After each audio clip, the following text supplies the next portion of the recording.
All right, we are live. We are live, everybody. Yep, welcome to the MX Roundtable Google Hangout session here. Moto X Addicts, MXPTV coming together for this. Welcome to the show, everybody. We're gonna dive right in. I'm Matt Wosley of MXPTV here, and we got Chase down there from Moto X Addicts. What's up, Chase? What's going on? We got Matt Rice of MXPTV down there. What's up? Howdy. And our guest tonight, we actually got a guest tonight. We actually worked it out. We got Johnny Morons here. So what's up, Johnny? What's up, guys? So I'll dive right in. I mean, Johnny, it's great to see you here and everything. Um, let's just talk. I guess we'll talk about the year. Starting off, in Supercross, did you do any Supercross this year? We should start asking that first, actually. No, I didn't do any Supercross. I was working full time, saving up for the Nationals. Okay, what have you been doing full time though, working wise? I was a lineman working on power lines. I've been doing that for the past 2 years. So I've just been racing off and on, and decided to quit my job about a month before the Nationals and said, let's go racing. Awesome. Now, yeah, talk about the summer. Talk about your summer for people that don't know. How'd your summer go this summer, pretty much? It went exceptionally well. My main goal was just to qualify for all the rounds, and I missed all but one, and that was in Indiana in the mud. So other than that, it went well. I didn't have much preparation going into the Nationals. I quit my job about a month before. I went out to California 3 weeks before the first round, and my second day riding out there, I actually injured my shoulder, so I wasn't able to ride with the weeks leading up to the first round until 2 days before. So with all things considered, it was a good year. Qualified for all but one round, like I said. My best finish was 21st, so I can't complain about that. So it was a good year. Good deal. Chase, go ahead. Yeah, Johnny. If you don't mind, let us know who was helping you out this year. My main sponsor was Clint Lewis. He lives down in McComb, Mississippi.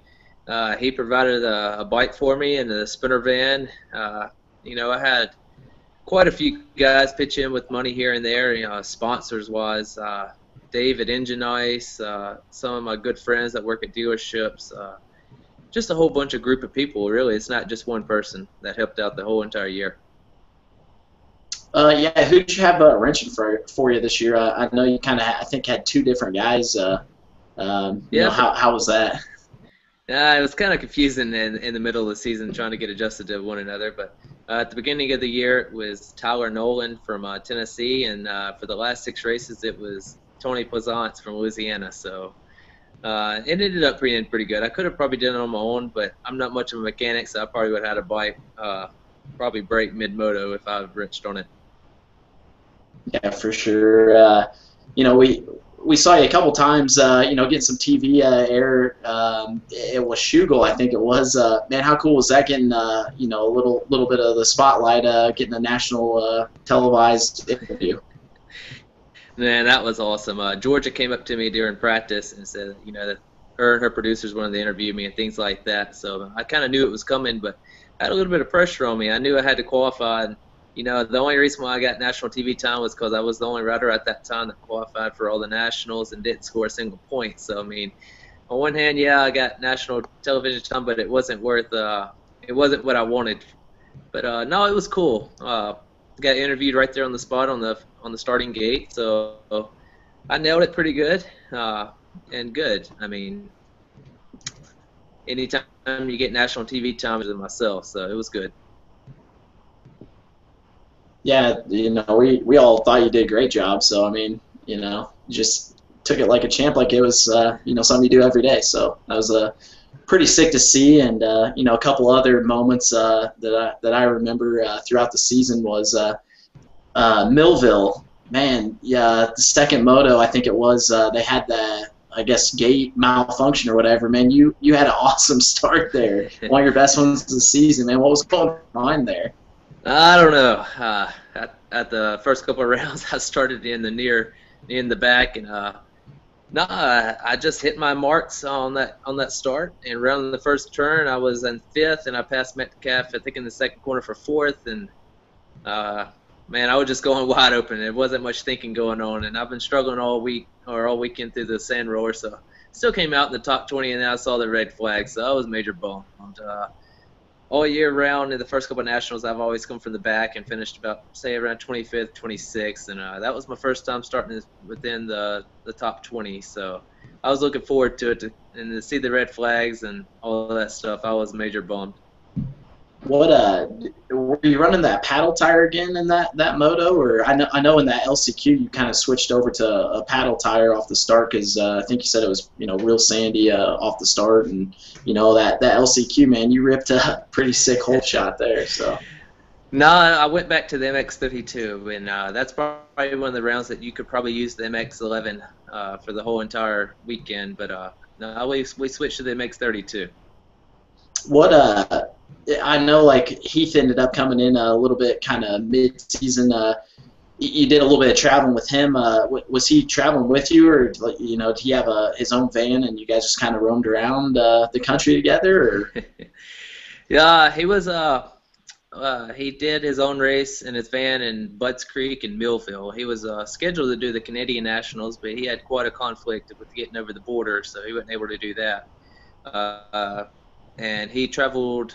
Well, actually, he did Washougal in his van also, and then after Loretta's, we got together and we hooked up to a small trailer, and he jumped to the van with me, and we did the last 3 together. So it was cool. It was cool to have someone that competitive and with work ethic and things like that to bounce off of. He was coming off a knee injury, wasn't he? Yeah, he got injured at Anaheim 1, so he sat out the whole entire Supercross season. Yeah.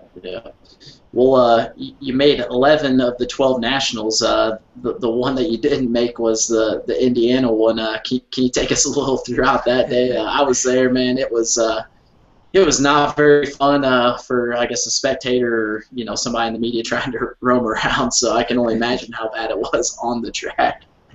Man, going into that national, I was pumped. I figured that was going to be my round to score points, and Friday walking around the track just looked awesome. Probably one of the best ones of the year. Then woke up Saturday, and I had a feeling it was going to rain, but once the rain started coming down, I was bummed. I was not prepared, and it showed in qualifying. I wrecked on my fast lap, and it was that was probably the worst track conditions I've ever ridden in. First practice was just a muddy mess, and the rains came down halfway through it. And then in the second practice, I think only 9 of us even went out for it. It was unbearable to even ride through. I went 1 lap, and I just pulled off. There was no chance of qualifying out of the second practice, and it just wasn't even worth it. It was bad. I think the weekend before that was that they stuck you in the B practice. I bet you were kind of wishing that you were in the B practice. Indiana week. Yeah, I've never seen B guys qualify that good before. Normally about 3 or 4 only qualified out of the B practice, and I think ended up 20 of them qualified, and say around 6 or 7 within the top 10. So it was pretty crazy. And then that next week I got stuck inside the B practice in Utah. So I was a bit bummed about that. Yeah, Johnny, I forgot it was that next weekend. Yeah, Johnny. I mean, actually, you've been obviously all the rounds and stuff. What has been the round that you think has been, the best as far as you see it? Track is one thing, but as far as just, privateer parking, let's say, and just the paddock itself. I mean, what's been your favorite round this year that you went through this year? My favorite round is probably got to be Millville. As far as the pits and just everything, the way everything's laid out, it's real cool. They don't put the privateers in the back too far there. I can also say Indiana is probably one of the best rounds too as far as parking. They probably had the most area as far as parking, and they were real generous in putting us up toward the front to where the track was. So overall, I may have to give the edge to Indiana. It was a well laid out facility, especially for their first round, and I know next year it's only going to get better. That's good. Yeah, I always thought, then also, with, there's always improvements that can be always done as well. I mean, what's one thing that you look as a privateer going into a national as far as obviously parking's one situation, but what's a really important thing is for you showing up at a race at a national and, to see, let's say something that's not really as improved as it is now. What do you want to see improved at the nationals, maybe even next year too, on the privateer side? Privateer side, probably the downtime. Between the motos, we only have about an hour, and being a full-time privateer, if you don't have a mechanic, then you pretty much have to wash your bike between practice or between the motos, trying to eat something, changing filter, everything along the lines of that. So the downtime between the motos, I think it needs to be a little bit more, say about an hour and a half. I know it was a lot better when the women raced. It's just tough for a privateer to adjust between that. All the factory guys, they just hand over their bikes, go straight in the motorhomes, grab something to eat. They're ready to roll for the second moto, and us privateers, we stick out in the heat and just do what we can, really. Yeah, you don't have the factory setup, so it's definitely a lot tougher. I mean, on your guys' end. But Matt Rice, got any questions for Johnny at all? Yeah, you said you quit your job? Yeah, a lot of people probably think that's stupid. Even I do right now, but no, I don't regret it. I quit my job actually about 2 months before I got the bright idea to, hey, if we can raise up enough money, I'll go racing. I just, I'm only getting older. I'm 25 right now. I figured, why not? I have the money to do it. I had the ability to still qualify and be right there inside the top 20, so why not just do it before I turn 50 and 60 and look back on it and say, man, I wish I would have done that. No, I hear you. I did the exact same thing when I got into all this, too. I kind of hung it all out there, and this is where it takes you. Yeah.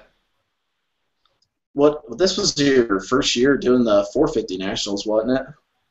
Yeah, I touched on the 450 class back in 2010 when my 250F broke. I think I only did about 2 or 3 rounds and just didn't expect much on it. So, yeah, this is pretty much my rookie year in the 450 class. And it's not much different from the 250 guys. To be honest with you, I was almost going to switch back down to the 250 class for the last 3 Nationals, but I decided not to.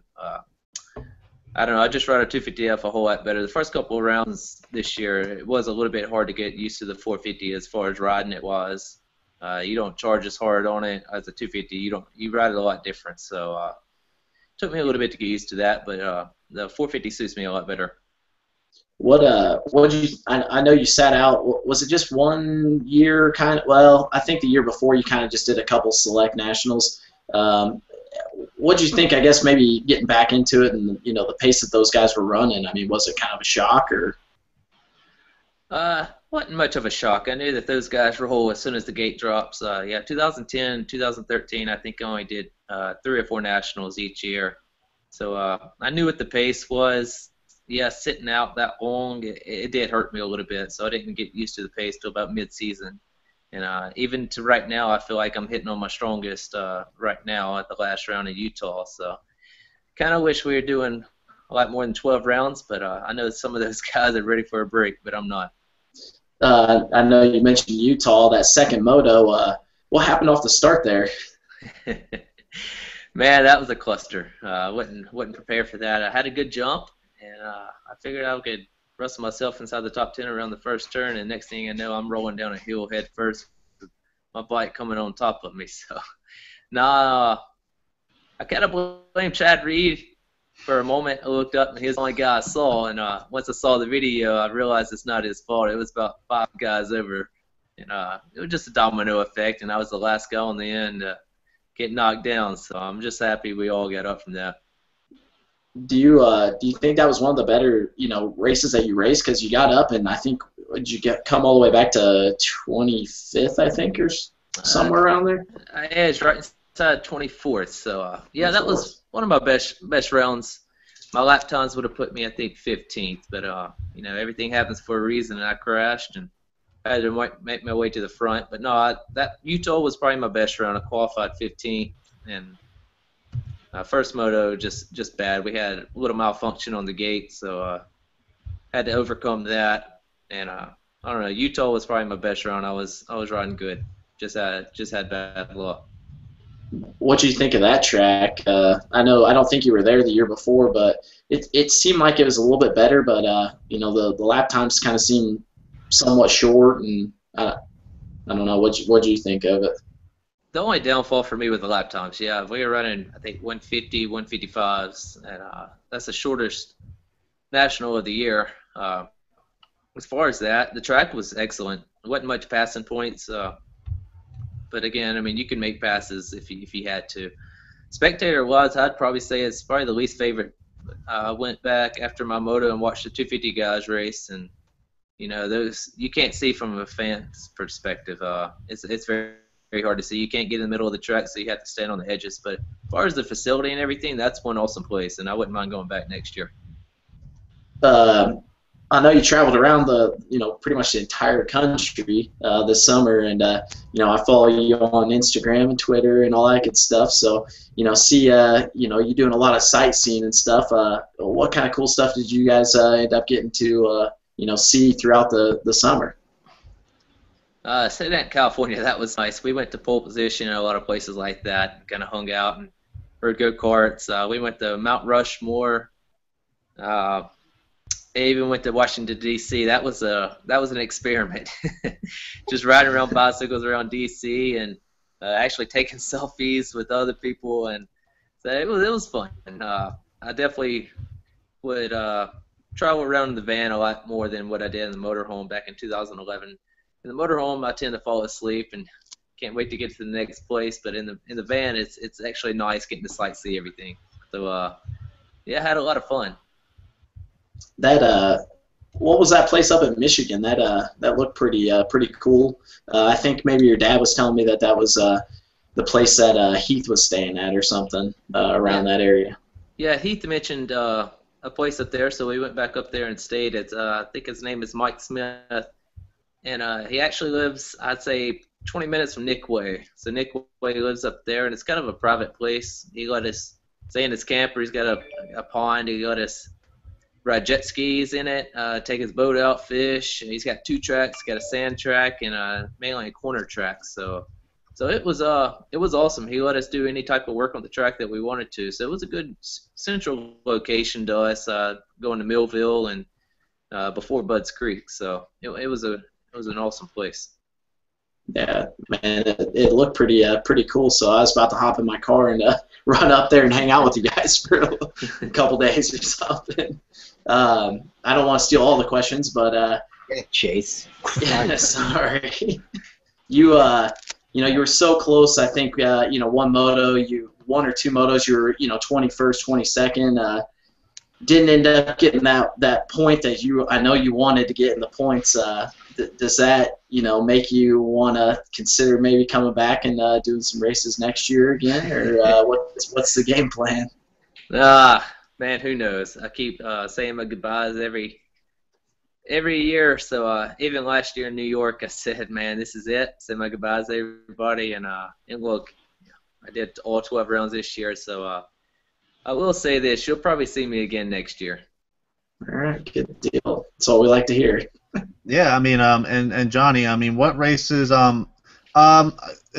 in the fall, there's usually a lot of Monday races that go on, usually. Is there any in the Missouri area that you might be interested in going to this fall, or make some money at least, or? Yeah, if there's any in Missouri, that's not too far away, so yeah, I'll probably be in Texas the next few months doing the Texas Pro Challenge. I think they got 2 other races that they got going on over there, and coming up in the wintertime, we have the Arena Cross Tour going on in Mississippi and Tennessee, so that pays very well. Normally draws some pretty fast riders. Jeremy Martin came last year, so looking forward to that. Sweet, that's good. Rice, got any more questions for him, or as we round this out? Or? No way, man. I got questions. What's your favorite color, guy?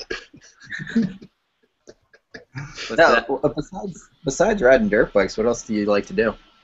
Man, I like to go out on the water, mountain bike, road bike, play a game of football, baseball. I'm a all around sports type of guy. I like watching it, like playing it, things like that.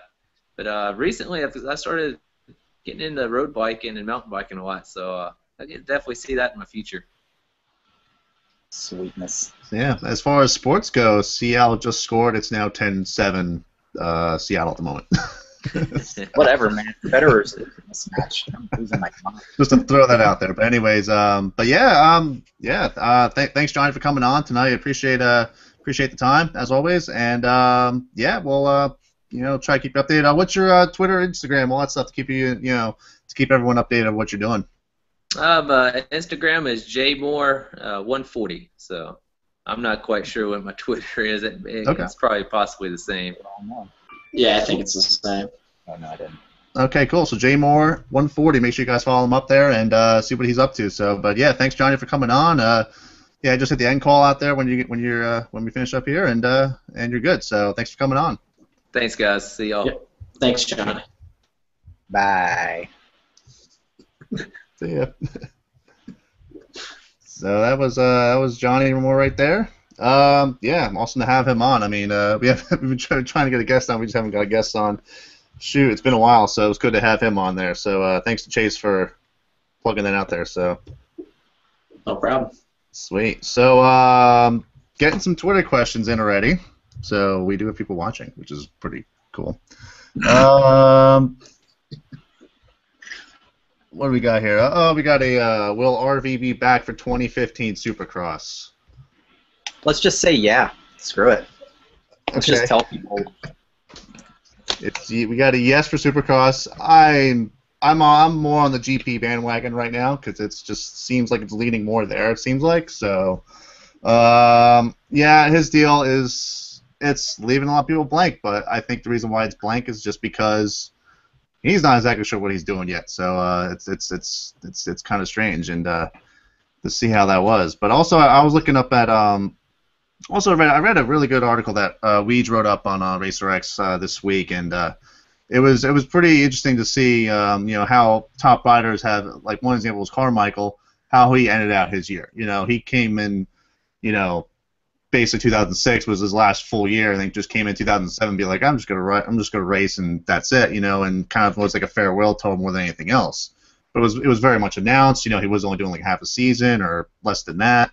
So, and then the Nationals, he just hit the tracks he liked. So, I think, he was basically telling people what his legacy is going to be, at that, for his last year. So it was pretty interesting to see, to know that, at least, and that kind of sparked an idea from there. Does RV do a similar deal? Does he, GPs don't work out to where he may do like a farewell tour thing where he might just not do, obviously. His attitude seemed like after Supercross was like, what another one, and didn't really seem too excited about it. Yeah, winning is great, but you didn't see a ton of enthusiasm out of it. So, if you don't want to do the 15, 17 rounds, whatever it is, of GPs, that's a whole year long commitment there. Chase, did we see like a farewell tour out of him? Maybe out of it. I mean, could that be an option too for him? Yeah, it could be, but I don't see it with RV. It's just. He's just, I just see him just saying I'm done and that's it. Like I don't know. I mean, that's just kind of the vibe I get from him is he's just kind of, over it right now. Maybe he's just burnt out and maybe the time off that he had, with his injury and stuff, maybe that'll kind of rekindle a little bit of fire. But, everything that whenever I interviewed him and stuff during Supercross and, all that, it almost just seemed like he was just kind of over it. So, I could see him go to the GPs, take a run at that, championship, and if it happens, I could see him being done, and if it doesn't happen, I could see him being done too. So it's really just a mystery, and I guess we'll just have to wait and see. Here in a few months, I would think that they would have something, for sure. A PR or something from somebody or RV, telling us or or even like social media kind of doing updates like that even. But I would think, I mean, you look at even just the riders that are on teams now are set for next year and beyond and stuff. A lot of their deals are already set. A lot of deals were set back, halfway through the outdoors. It seemed like, even before that sometimes. So, it comes at a time where just waiting for it any day now to hear the word about it. So. Rice, what are your thoughts as far as RV goes? I think you should just do it. Quit dragging his feet. Post something. Yeah, I think. Why are we making a big deal out of this? Are you gonna ride it or are you not gonna ride it? Let the people know and just move on. Yeah, I think that's a really good point there. He's been real quiet. I mean, he'll post some Instagram stuff every now and then, but there's nothing as far as like, should probably learn something from his buddies Kenny and AC over there about social media at least, to at least make it fun and stuff too. Also, but also to do that. But yeah, go ahead, Rice. It's kind of who do you think you are? You're Ryan Villapoto. What does he think he is? LeBron? Yeah. Make a move. Yeah, I don't know. I think he, it should keep people updated, But again, it's, with it seems like his knee injury, from what I've been reading and hearing, is just that it's, you know, he's it's the point where if he's gonna be if he's gonna be even 100% by the time A1 shows up, because I think the injury is, it sounds like it's worse than most people have talked about and said it was. So, I mean, the only appearance he made was Loretta's, and that's all he has done. But I think overall, I think he's. Who's that Redbud? Or a Redbud, that's right. I mean, then it's, it could be worse than it originally is. I mean, where an injury were like that, if he's still not healed up, and it might take another month or so, he may start riding around Monster Cup time or something like that. Probably not going to race it, obviously, but say he's okay by December. Does that give him a month to get ready for A1? I don't think he'll be 100% by then. So, as an example there, but I don't know. Seriously, why are we not beating down these guys' doors? Yeah. Seriously, they say whatever they want. They disappear for as long as they want, and then all of a sudden it's like, oh yeah, here's what I'm doing. Yeah, it just comes out off the radar since May. Yeah, and it's like, there's fans out there that want to know. I mean, what is my rider doing? What is my rider doing? And they had no idea. And for professional athletes, these guys get away with murder. Yeah. Oh yeah. I mean, there's so much that can be, that they're doing, that they're not doing, that people don't know about. And you look at the pro sports, you look at the NBA, NFL, even like that. There's, the treatment they get is nothing like what motocross gets. Motocross, there's a hell of a pass that we kind of give them. We're like, okay, all right, and then there's no one really howling the doors like that, and it's it sucks. I mean, RV's one thing, but James Stewart's a totally other thing, and again, nobody knows. No one has any idea what's going on. Yeah, and it's just that just kickstarts a rumor mill full of nothing really. And while you have, in the NFL, you got injury reports, you got training reports, you got I mean to where even the NFL, NBA, those sports like that, they have to talk to the media. They don't just dodge from them. They have to talk to them. I know, like, even I know the Super Bowl happening with the press conference stuff they had. The players have to talk to the media. When the media asks them a question, they got to answer it, anyway, whatever way they can. So, and it seems like here they kind of just, they dodge it or whatever, and or we, and in such a tight sport like this, we just, sometimes we know the riders too well that we kind of don't want to burn that bridge. It seems like, and it's just, burn that bridge, then you're just completely done. There's never rebuilt of that again. There's always that aspect of it too. And but it's not about us, though. That's the thing. Yeah, but again, it's pretty sad when you look at that as far as the motocross side, and it's just they have to get some stuff done. But again, there could be stuff that's just not determined yet. But still, months have gone by. People want to know, and that's what I want to see.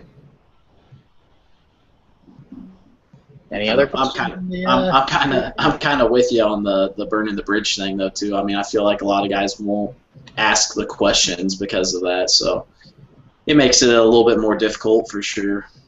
Yeah, I mean, there's sites, obviously, you got Racer X that does a lot of stuff, and some other moto sites as well, but no, I mean, even like my site too, I mean, I'm not, just from my angle of it, I'm not looking for a scoop all the time. My main thing is I produce videos. That's what I do. I'm a video producer. I make things look good, and that's my main thing.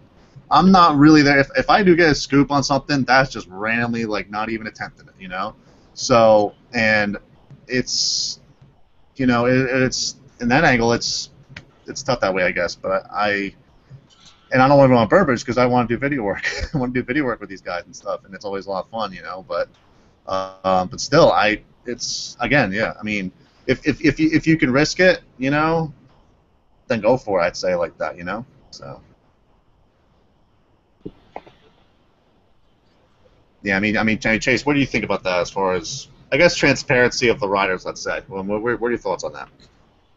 I don't know. I mean, I feel like I mean, obviously riders like they have their contracts and stuff, and I guess it could be a legal thing if they end up saying something before a certain period of time. So I mean, I understand it in that aspect, but some of the stuff is, I don't know.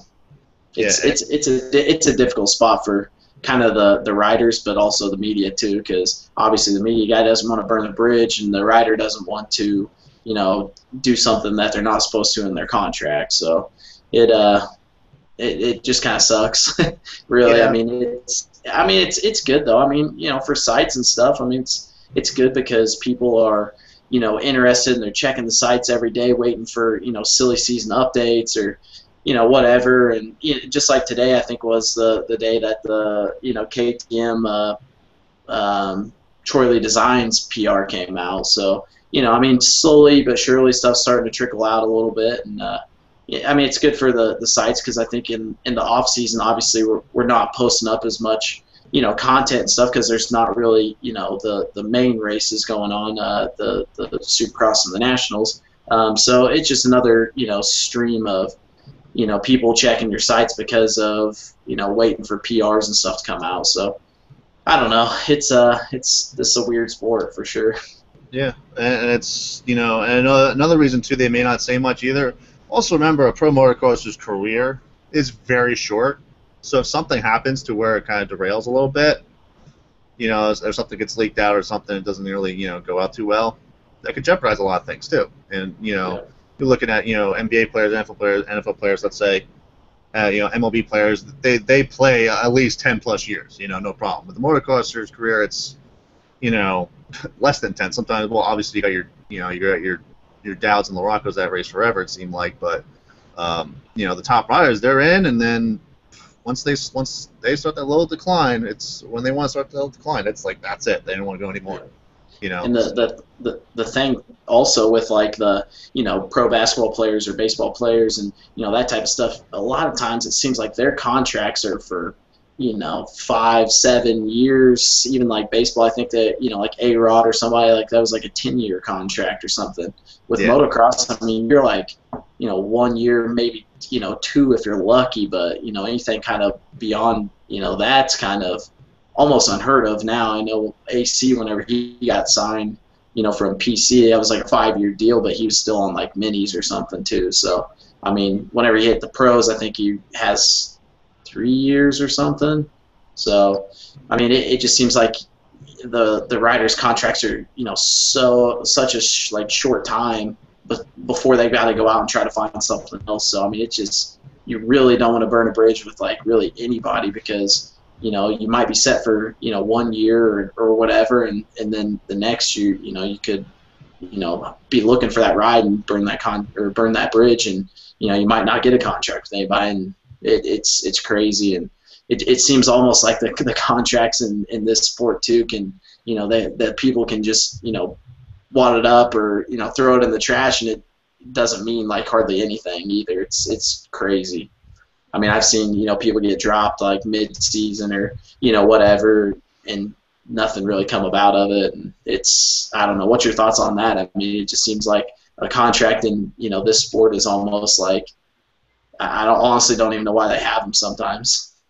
Yeah, I mean, there's got to be things on paper. There's got to be some legalities, I guess, on everything, makes things official and stuff. There has to be that, I believe, just to protect everybody, with anything. But, but like, riders are, like for Villepolo, let's say, as an example with him. Yeah, it's, he's had a good long career so far for on the pro level, obviously, but, I don't know what bridges he'll burn, if he does say something soon or whatever like that, because he's been on Cowie's all his pro career, hell, even part of his amateur career too. So I know he won't. He's been loyal to them for that amount of years.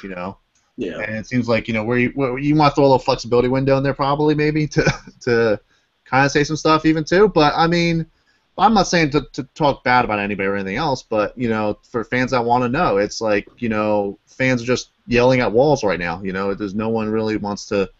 No one. There's no insight on stuff, it seems like. So it's I mean, all we can do, what we're doing right now, pretty much, is just talking about it. So I mean,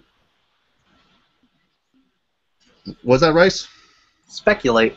Speculate. Yeah, that's That's all this whole off season's about. It's all just speculating. Yep. What you were saying though about Villapoto being on Cowie's, he's been on Cowie's like almost his whole life minus 50s, and not only that, he's been a Thor guy. Yeah. Almost Well, RV was on Yamaha's, I think, in his mini on 80. Was he really? Yep. Yep. Get out of here. Yep. I remember when he came to K-Rock and he was on a Cowie and he was on 85s. Yeah, I think that might be, I don't know if it was one of the first ones or whatever, but he was on, like, more, I guess, the 7-11 years that he was on 85 on Yamaha, I think, so. Yep. Yeah, I think it was in, But, like, look at him. I can't remember. Look at him as a pro, though. Nothing has really changed for him, God, probably 10 years. And look at a guy like Dungy, where he has switched around. He's switched a bunch of things. And, you know, whose career is actually going to go longer? You know, Dungy looks like he's pretty content on staying for a little bit longer. You know? Yeah, and also, I would almost look at if Dungy got another good 5 years, he'd probably go another 5 years if he could. Yeah, and it's also, Dungy's, you know, you look at the fan bases even too, the type of fans even too. Well, even look at the riders, what they do. I mean, Dungy's a much more charitable rider. You know, you know, obviously, you know, has had some pretty mainstream sponsors as far as with Target. Now, you know, with this Wheaties promotion recently, you know, as far as, you know, the box cover contest that's going on for him. I mean, and, you know, obviously experience with Nike, things like that. You know, he seems like he's, you know, he's pushing his own brand to a lot of places and really drawing in a lot of fans from a lot of areas. With Villapoto, you don't see that. You don't really see that too much. You see him just show up at the races, and that's it. You don't really see, you know, we'll never see an RVU. We've seen RCU, but we're not going to see an RVU, I don't think. So but that's the type of guy he is. He's not, you know, we're not going to, you know, yell at him because he's not doing charitable stuff, things like that. It's the way he, you know, he's been successful. I mean, he does what he wants to do, and he's got all the power to do that. So, you know, you look at the fan bases that way. I mean, you know, with Dungy, it's usually a pretty, you know, he'll put the word out there social media wise. He's got that pretty much handled, I think. So speaking of Dungy with social media, he actually just posted 3 minutes ago about Wheaties. Pretty cool post. Got a care package from Wheaties with nice. His photo on the box, Wheaties hat, mug. Pretty cool. Yeah, I mean that's really awesome to see. So, what did he end up finishing? Did he end up finishing second, I think, in that, or? Say what? What did he end up finishing in that? Second, I think. In what? Oh, in the Wheaties thing? The Wheaties thing. The last I saw, the MMA guy ended up winning it. Oh, God damn it! Yeah, I shot him like a. Out. Hey, MMA is, you know, it's out there even more than Supercross. I mean, remember when, like, you know, because MMA is on the same channel as Supercross, and sometimes it's either, you know, sometimes it'll get taped over and moves around just because of MMA fights sometimes. So that's tough. Yeah, that's a tough one. Man, the fan base for MMA has just gone through the roof over the last, you know, 7-10 years, or probably not 10, but. I mean, I feel like it's, you know, very mainstream. It's, you know, probably the biggest, you know, fighting, you know, organization, you know, right now, in my opinion. I mean, some people might argue that some, you know, boxing or whatever, but, you know, I think for fights and stuff, I think that a lot of people, you know, mainly follow the UFC and stuff now.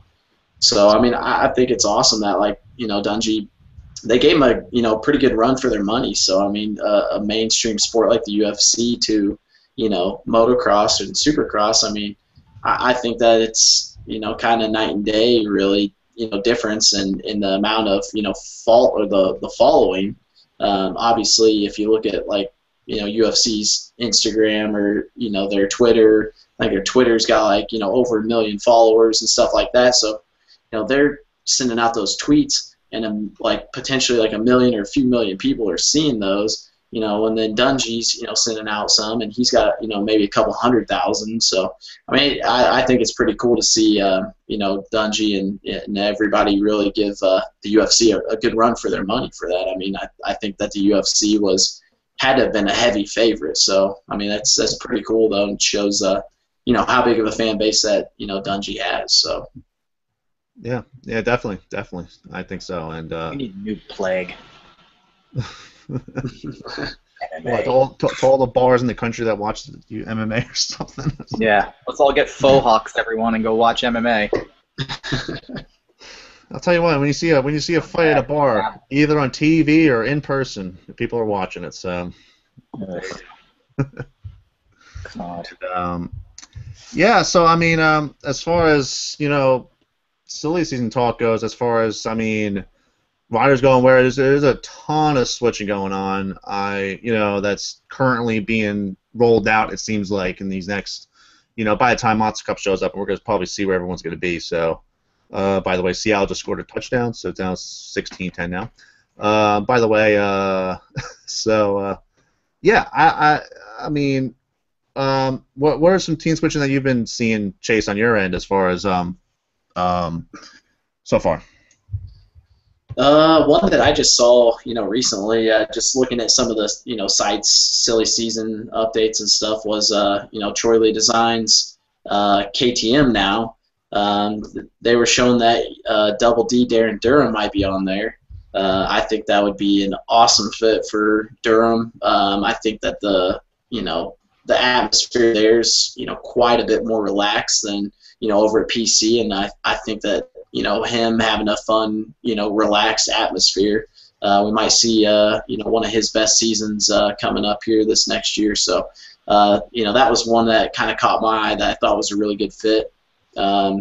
Seeing kind of now Baggett, potentially, there's talks of him and, Yoshimura Suzuki on the 450. So, that was a little interesting to me too. I don't know. I haven't really heard, much more about that, but I did see that, and that one kind of caught my eye too. But, there's a ton of them out there. I'm sure that, what have you seen that you think might be a good fit, or a surprising signing, or well, I saw the in that TLD press release that came out today. Sean Cantrell being the amateur guy for them, and Cantrell out of California. That was an impressive move I saw. So that was he's been a solid rider, and he's had a pretty solid amateur career so far. Definitely, won Loretta Lynn titles, things like that. So yeah, an impressive move there I saw with at least the next breed of pro riders coming up. So that was pretty cool. Damn, that's actually I'm hearing this for the first time. Nice. Yeah. Speaking of those Troy Lee guys, whatever happened to that Justin Heft? Yeah, not sure. Whatever happened to him? He was on the bikes. He wasn't at Loretta's this summer, and I thought he was their next little transplant from the amateurs. He had I remember last year at Monster Cup, he had a pretty big get off. I think he broke his leg or something, but ever since that, I hadn't really heard much of him. So yeah, hopefully we'll see him back in action, or if he is back in action, hopefully we'll see some stuff what's going on with him, but because he was hot coming up definitely, and hopefully nothing too serious going on with him. As there it is, but I saw Justin Hill, Red Bull KTM next year as a possibility. Yeah, can we just talk about KTM here? Yeah. Like, we're allowed to say what we've heard, right? Yeah, why not? Remember how Dean wanted everything kept under, don't say anything. Yeah. Screw that. Dean Wilson's going to KTM. Maybe. I don't know. No, he's going. Okay. Why do we have to keep these things quiet? It's not hurting anyone. Nah, I don't see why. I don't know. And anyway, that's an awesome fit, I think. Yeah, I don't know. Yeah, if Dean's really going, yeah, that'd be great. I heard Justin Hill more, but really, it would be Justin Hill. Obviously, Marvin will be back. Ryan Dungey, obviously, and I don't know if there's gonna be 4 riders on that team. I don't know. I think it's 3. because I did hear 4 riders. And well, if you heard 4, then it's probably Wilson's gonna be probably that spot. Yeah, Sounds because like I was hearing it as Dean would get the 450 along with Ryan, and then Justin. I didn't hear anything about Justin, but that's actually pretty cool. Yeah, I heard some stuff that he might be doing that too as well. So, as far as Pro Circuit Cowie goes, obviously Aldridge will be back. Well, he's on there for that for 2015. Yep. Who else did I see? Tonus. Yes, Tonus. Bonus is coming, right? For sure. Yeah. Yes. I think that's already been out in the interview. I think. Yeah. Somebody, so. Yeah, that's I was pumped when I heard about it. Yeah. That's a cool move there, definitely. Obviously, Mitch has got some roots out there in the GPs out in Europe, so he's definitely bringing some talent over here. He's brought over Purcell before, so he's had a good track record bringing over riders. So Rattray, yes, obviously that. Yeah. Yep. So. But as of now, isn't it? It's just as of now, it's just 3 riders, right? They haven't released anything else. AC, Aldridge, Tonus, and then who else was it? I thought maybe there's rumor that Savachi might be PC. Oh yeah, I did hear that. Yeah, I it heard was that. PC or Geico or something. But from what I've been hearing, it's more PC. So. It seemed like there was somebody else there though. Yeah, I feel like I'm forgetting somebody, and I know I heard something. There's, what about Bowers? Oh yeah, that's who it is. Is that who it is? What? Yeah. I did hear that Chris Bloss is going to do the Arena Cross series for Babbitt. Oh, there you go. He's a good type of rider for that stuff, so that's good. Oh man, he's going to beat the shit out of some people. Yeah, I think all these kids coming in the road to Supercross, they got to deal with Chris Bloss. So. What the meat grinder. What's Kirky gonna do? Because I thought he was supposed to maybe take that spot, but what rider did you say, Chase? Matt Gerke. Oh, I've heard. I did hear a little bit of Canadian stuff. Yeah, Arena Cross and Canada stuff. So, but yeah, with Arena Cross, I don't know exactly what team yet on that one. I guess we'll know eventually. But I've heard of the Arena Cross / Canadian series for next year as it is lately. So that's September 4th. That's what I've heard. So. We're gonna have to do a big shout out to Matt Winters for watching the show right now. Oh yeah, the Maniac is watching, everyone. It's always good to have a Maniac watching, so that's good. Yeah, Cooper Webb's mechanic. And Cooper, I believe, will definitely be back with Star Race and Yamaha, and it's a hell of a year for him. I mean, definitely an upgrade on the year for him. So.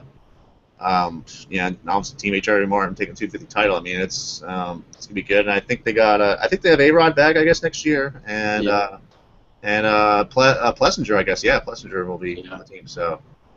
Yeah, man, that's a strong team right there. So, though, if the bikes are as good as they were last year, could see some blue running up front a lot. So. I'm excited to see that. More blue continuing to run up front. So I mean, yeah, exactly. Been a summer of blue, definitely. So.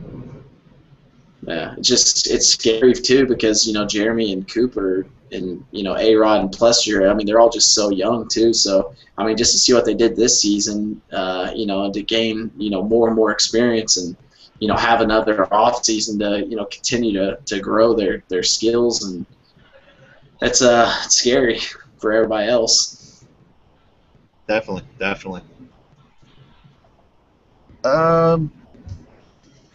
Yeah, I mean, as far as silly season goes, I mean, there's also, as always, a lot of riders really ready to fill in some spots. I mean, we'll take Frederick Noren as one, obviously. Whatever he's doing, or whatever, pop-up stuff for him. I mean, it could be just nationals for him. I don't know, or hopefully some Supercross mixed in. So, Purcell. Anybody know? Does Purcell know? Yeah, good point. I don't know. Does Purcell talk to anybody? Lawrence. Yeah. Yeah. Him and Jim Bob, like buds or something. Yeah. Another rider looking for a ride too. Saw him not too long ago. Blake Wharton. Another one looking for a ride too. So, you know, you know, definitely up there in the Supercross, you know, speeds and stuff. So he's one rider looking for a ride. You know, there's just like I said, there's plenty others, you know, and hopefully, you know, either it comes down to more teams being you know, because there's a lot of you know, we've seen a lot over the years. There's always that team for 1 year, then they kind of just mellow right out, and that's it. You know, hopefully, you know, some of those one-off teams kind of happen up, and you know, these riders can get some spots in. So, but we'll see. We'll see on the facilities and stuff, definitely. But yeah, I mean, next thing I guess we'll dive into is last weekend, me and Rice, we were at Baja Brawl last weekend. Bryce, this is your second time going to this race, right? Oh yeah, Yes. The last time I was there was 2011. Yep. And this is my first year there. And first off, thanks to Patrick and Jake and the whole rest of the crew up there for the invite on that one. And definitely a fun event. Definitely worth going. Usually it's every Labor Day weekend, and lots of great racing up there. I mean, the track's you gotta ride the track at least once. I mean, that track's definitely a gym up there in Michigan. I mean, not too far from Red Bud either, so it's in that territory right there. But an amazing place that is up there, and you know, the A classes were more the Pro-Am classes. Marshall Welton. Right down, you know, not too far away at all. He's a Michigan rider. Took both the Pro-Am wins. Jesse Pierce was second, I think, in both of them too. So, so some quick talent there. I know a lot of riders went to the that Edge of Summer race that was going on. It was actually going on Saturday. So, and we were kind of me and Rice, we were kind of expecting some riders from that race to come over, but we really didn't see that because I think one thing, the payout definitely was not like the level it was at the Edge of Summer race, definitely. So, you know, it would be nice to see some riders mixed up there, right, Rice, for Baja? Yeah, I was kind of, like you said, I was hoping that more people that had showed up came over. I know when I was there in 2011, they also shared the same weekend as Steel City National, and they got quite a bit turned out of privateer riders coming from Steel City and going up to Baja for Sunday's Pro-Am. You know, the turnouts can always be better, no matter what race you're talking about. And that track is just so awesome, and the facility's great. It's a good time. It's a good weekend. It's a Labor Day weekend. I'd love to see that one get bigger. Yeah, and I think that race is 13 or 14 years now running, I think. But the year you went in 2011, I mean, as far as attendance goes, from 2011 to now, I mean, it's been better, it seems like, or? You know, I really don't. I don't know how to answer it. I mean, yeah, I think as far as the Pro-Am, I thought the turnout was better in 2011.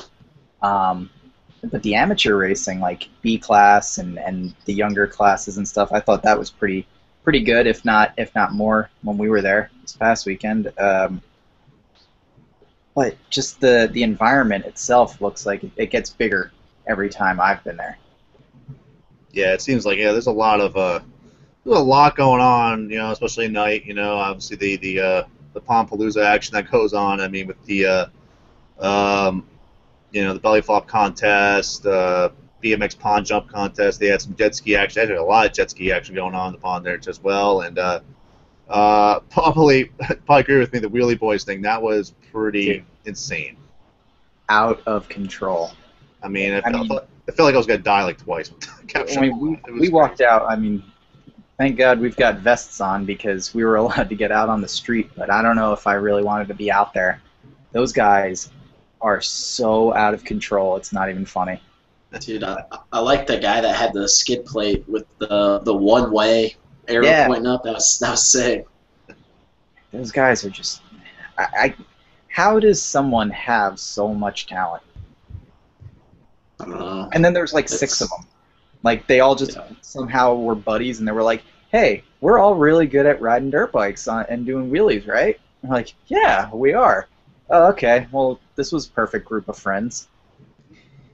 Yeah, it's but it just seems like they know what they're doing, and in a way, it seems like, but. Yeah, that was definitely crazy. So, yeah, it's capturing it too. I mean, because I'm recording on the side of the road, and they actually had the street blocked off. They had I guess cops on either end or whatever blocking the street for I think it was about like 20 minutes or something like that, forever how long it ran, and I just everybody from it seemed like everybody there, staying at the track, racers, families, things like that, were all moved to the side of the road. It was just this big crowd, and it was really intense seeing that. So, but yeah, a really cool event there. Every year, every Labor Day weekend, there's always that race is always going on. But I think that's always a good race too, just because especially for the fast amateur kids that they're working, obviously going to Loretta's, things like that. They enjoy that month break after Loretta's. They really take it easy because they spent basically from January basically right to August, just training and just nonstop, pretty much getting ready for Loretta's for Tennessee, and then they have that month break, and it just seems like that Baja Brawl race is a kind of a good cruise right into just a fun, relaxing race. Yeah, there's number one plates on the line. There's it's obviously to win the race is a big deal and stuff, but it's it doesn't bring you don't have that Loretta Lynn's pressure, I mean, they're like Kawasaki was at Baja Brawl, I know, and Yamaha had a good presence there, because as well as Coleman manufacturers and obviously sponsors there, keep an eye on things. But they all know it's a very laid-back event, and that's the way it should be, and and fun overall. That's the key word of that race is just fun overall. And if you had a good time, you had a lot of fun. That's all. That's all Baja wants you to have there, that race. So, and then that just brings back more people to the race, I think. So. It's a really cool mindset and kind of almost game plan way that they have going on. So it's really cool. So checking some questions right now, see if we got any. Got one about Cincerillo. We got Doug Oakley here said it's almost a bad blessing that AC got hurt because then he would have to move to 450 next year if he won. Which I don't think. I don't think that's correct. What is the actual rule? Because I have no idea anymore. I think it was at least well, if you do win titles all the way through across. I remember like even just like from Barsh's example, he won the first full season he did Supercross and on the East Coast, I think it was, and then he came back and ran another one plate the year after. And I think it's 2 years. I think it's at least 2 years. I think it has to be. I don't think it's just if you're 250 rider and you just win everything the first year, you should still be in 250s. I think or you can have a Brock Tickle situation where you're just kind of throwing the 450s and you're just like, all right, and then you're just kind of learning for 1 year. So yeah, but yeah, that's interesting though. Yeah, we need to look up the actual ruling because I've lost track of what it actually is. The whole point out system. Yeah, seems like it changes all the time. Yeah, I don't know if it's. I don't know what the points is. I mean, I could probably say, but I'll probably be way off if I said it. But yeah, it's. I don't think that would have happened for AC. I think, I don't think DMA or at least the points are that dreaded to the point, if he did win Supercross and he won outdoors, he'd have raced 450 next year. I don't think it's that steep of a curve, let's say. So, but then again, if it changed for next year or this year, whatever how it was, I don't know. I don't keep an AMA rulebook handy usually, so I don't usually have that. We should. I was thinking it had something to do with like the points too. Like they had to score like X amount of points, like in 2 or 3 years, and then if they won a championship too, then they would have to bump up or something. But yeah, I don't know. I could be wrong. I can't remember what the Tickle situation was. If he had ended up scoring enough points the previous couple of years, and then since he won the championship, he got bumped up, or if it was just because he was in the class for like 2 or 3 years and then won the championship, then he had to bump up. So I think at least on the Supercross side, for the 250s, for the region titles and stuff. I think if it's 120 points, I think is the number. That's the number that just keeps popping my head right now. If it's 120 points in those 2 seasons, the first 2 seasons or whatever you get, then you got to do 450 Supercross the next year. Or if you're, I guess there's a title thrown in there. If you get a title in one of those years, obviously you got to move up. But I think it's 120 points. I think, and I think in Martin's situation, like Davo's situation, he's done it for so long, he's just not reached that number, I guess, or whatever. So, getting hurt and just, he's racing 250s again this year. So this year coming up. So, I was riding on the Rockstar Husky team now. So that's a interesting move with Zach Osborne actually. So. Jason Harris on the 450, so but that's pretty cool. It was sounding like, or I, maybe saw somewhere where he was going to maybe do 250 on one coast and switch over to the 450 on the opposite coast. So unless he was like in title contention or something, then they might not let him do it. But there's a possibility where you could potentially see him on a 450 at some point. Okay, so here I've actually got it right here. Now this is from the Maniac. 135 points for 3 straight years, where you're out to 450. Gotcha. Okay. Thank you, Maniac. He's watching. We should probably get him as a guest. Yeah, we need some. That'd be cool. Yeah. Yeah. Gotcha. Yeah. It'd be kind of. Yeah, go ahead. I was just gonna say it'd be kind of cool to get a mechanic on and kind of get that perspective. I don't think we've done that yet. So a lot of good guys out there that are wrenching for people. A lot of good personalities that we actually don't get to see a lot. For sure. We'll make that happen. Yeah, actually, yeah. Well, Doug's watching the show. He just replied back on Twitter saying, "Pretty sure it's if you win a Supercross title 1 year to defend it." Is what he meant. So, but yeah. So, I got nothing. But yeah, like Maniac said. I mean, Matt Winters. He said. I mean, it's he would know the rule because he's got a 250 rider. It's probably has to know about that stuff. So I trust him for sure. Oh yeah, I agree there.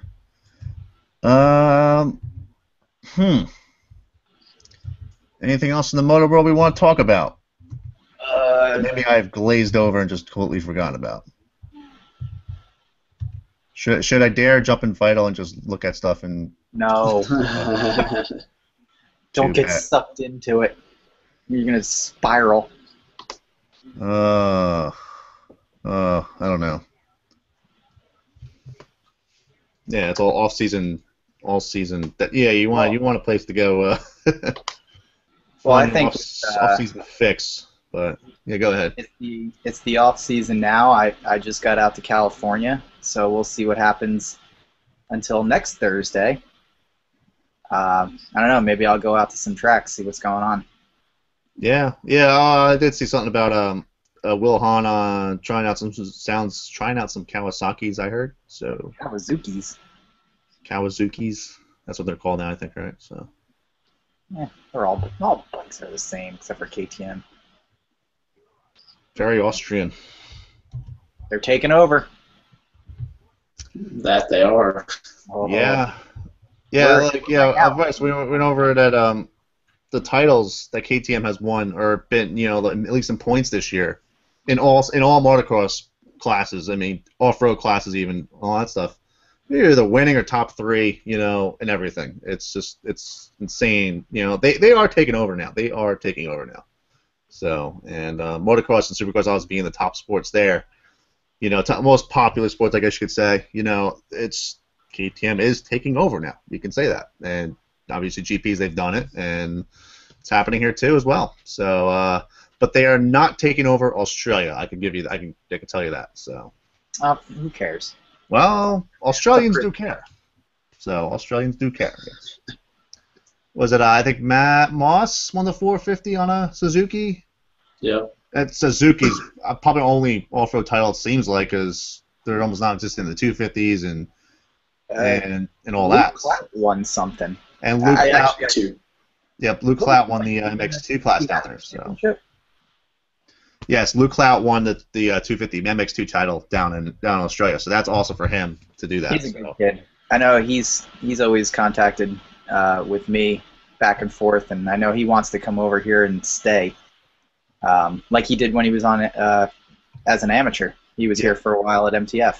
Yep, definitely. Yeah, he's a super cool kid, definitely, and yeah, he won a title of another Yamaha 250 title, so out there. So that was awesome for him out there, and you know, you got KTM's on the GPs, and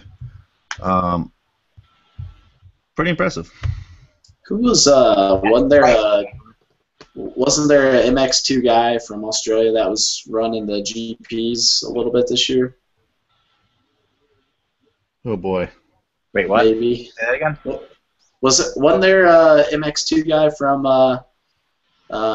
Australia that was running some MX2 over in the GPs, or maybe it was one of the EMX classes? I'm not sure. The only one that I really know of would be Dean Ferris. Yeah, I don't know. Got me on that one. I know. I did see, actually, going back to Luke Clout. He's like a, I don't know what you'd call it, like a reserve. If somebody gets hurt on Team Australia, he's the next guy in line to fill in. Oh, nice. That's good. Yeah, and then Des Nations is September 27th, 28th, so we still got a few weeks until that race happens. So, what was it? Luke Stike, I believe it was. I think that's who it was. That's who I was thinking of. Maybe, yeah. Name sounds kind of familiar though, but yeah, that's interesting. I think that's who it was, but. Gotcha. Sweet Jesus. Sorry to throw in a curveball to everybody. Yeah, you threw the GP curve, and I was just like, oh shoot. Yeah, I've kind of had my head in the sand of the GP. Do we have a GP this weekend? Yes. I think that's the Brazil. Is it Brazil, or is it the I thought it was like a Barbados round or something. Trinidad, yeah. I think that might be this weekend. Yeah, the state of Goiás. Yeah, it's this weekend. Yeah. Here we go, man. I want my $80. It'll be interesting. But yeah, basically Brazil. Yeah, that's basically what it is. And yeah, next weekend's the final round. So. For the GPs, so yeah, we'll definitely be gluing some GPs. Actually, last round's in Mexico, so we'll obviously MX1 title, I guess, would be decided this weekend if it comes to if Caroli, finishes motos pretty much. Sounds like. Yeah, it sounds like he'll probably get points even just for starting. Yeah, you just gotta do that. Yeah, because. I don't think there's going to be that many entries down there. I don't think so. Especially with these faraway races, they're usually not much. Even Rice said, was it Lommel the last round? There wasn't that many either, it sounded like. Yeah, it was. I don't want to say it was embarrassing, but it was really, really small turnout. Yeah, and that's Belgium. That's pretty much everything, it sounds like. Going back to the beginning, though, with Villapoto going to the GPs, I almost feel like they really need someone like him. I'm fine with him going over there. I think it's great, but they really need something to just kind of legitimize their series, because it's just been Caroli, and he's really kind of been going unchallenged. When you really look at it on paper, they're there for the first half. They give him a challenge, and then he just walks away with it. Yeah. But now it's like, here's Ryan Villapoto, one of the biggest names out there, and he's going to come over and do this. Like, there's going to be a lot of attention on that World Championship. Yeah. There's be definitely. I mean, even there's be a way more U.S. attention as far as watching the GPs way more than usual. I mean, what was it? I guess Brad Lackey, I guess, was probably the last rider to probably do something like that. Do really well in the U.S. then go over there, and that was what 30 something years ago. So Yeah. this is very not normal thing, and I think with the way 30 years ago it was probably took a while to find out what was happening in the GPs. Now you can see it pretty much live right at your period right now, for GP coverage if you wanted to. So it's easier to get the events out there, I think, and this time of age, I think. So I see it even on there's that obviously the monster connection there. That's another thing too, but I think you can see a lot of people checking out the U.S. The GP series from the U.S. Definitely if Villapoto's in there. So, but yeah, I mean it'll be interesting. Be very interesting to see what happens with RV. It seems like he's like kind of like the rider. We have to know what's going on, and then everyone's kind of decided, I guess. I'm not sure. So. All right, dudes. I'm gonna go get some dinner. Yeah, it's what 7 o'clock out there. Oh yeah. Yeah, actually, Rice is out in California right now, by the way, if people are just tuning in. So, but anyways, yes, yeah, it wasn't like last week we were in the hotel room. So. I know. Sharing earbuds. Yeah. Earbuds for the buds. Worked out. So, but yeah, I think that'll do it for this show. I mean, yeah, thanks to Johnny Moore for coming on, talking about his privateer deal and how his summer went. His summer obviously was pretty cool how that all turned out for him. And yeah, again, thanks for him having on the show, and thanks for Chase for really hooking that up on that one. But yeah, that'll do it for this edition of MX Roundtable, everybody. Yeah, just look back at the archives for more shows, for more insight, things like that. We'll continue to do shows every Thursday night. If you all have been watching and noticed we're missing one crew down the bottom down there, Dan Lamb is actually at the Seahawks game right now. So he's cheering them on, and I know they're at halftime right now. So I think it'd be pretty cool to have have him on his phone doing a little, just jump in for a couple minutes, be like, hey, I'm here, and spoot some Seahawks stuff that we'll probably can't hear anyway because that's one of the loudest stadiums out there. So, by far. So, but still, like at least being the NFL season opener pretty much tonight, it's got to be there. So, but anyways, yes, that'll do it for Mixed Roundtable. Tune in every Thursday night, 9 p.m. Eastern, every Thursday, with the silly season stuff going on this fall, and what's gonna happen. There'll be a lot of stuff to talk about and speculate, and that's basically what this is to kind of just talk about dirt bikes, and that's pretty much it. So, but yeah, thanks for watching, everybody, and we'll see you next week. Arr! See ya.